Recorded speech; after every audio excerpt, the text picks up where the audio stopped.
بریم با 100,000 تومان این خوشمزه ها رو درست کنیم. کره،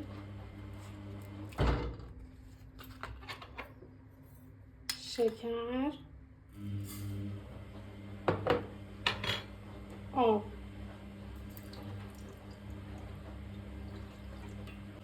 وقتی شروع کرد به قله‌های ریز زدن، آرد رو به موادمون اضافه میکنیم. وقتی به همچین بافتی از خمیر رسیدیم اجازه میدیم تا خنک بشه. برای شهد 1 لیوان شکر، نصف لیوان آب، زعفران و هل و گلاب رو میذاریم روی حرارت تا شکرمون آب بشه و یه کوچولو غلیظ بشه. بعد از اینکه خمیرمون خنک شد 2 تا تخم مرغ رو بهش اضافه میکنیم.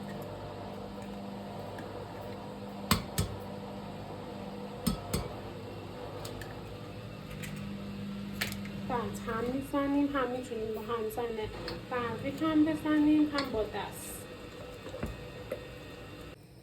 حالا از موادمون میریزیم توی قیف.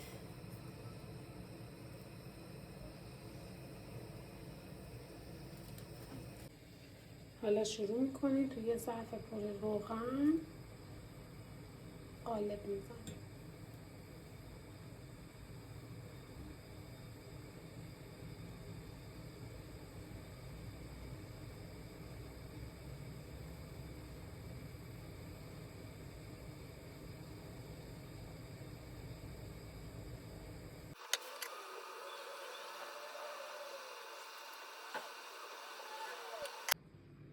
حالا روی حرارت ملایم میذاریم تا خوب بپزه.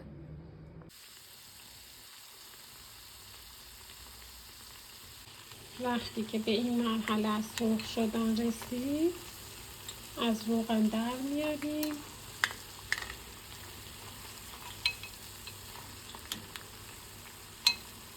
میذاریم روی دستمال روغنگیر تا روغنای اضافهش گرفته بشه.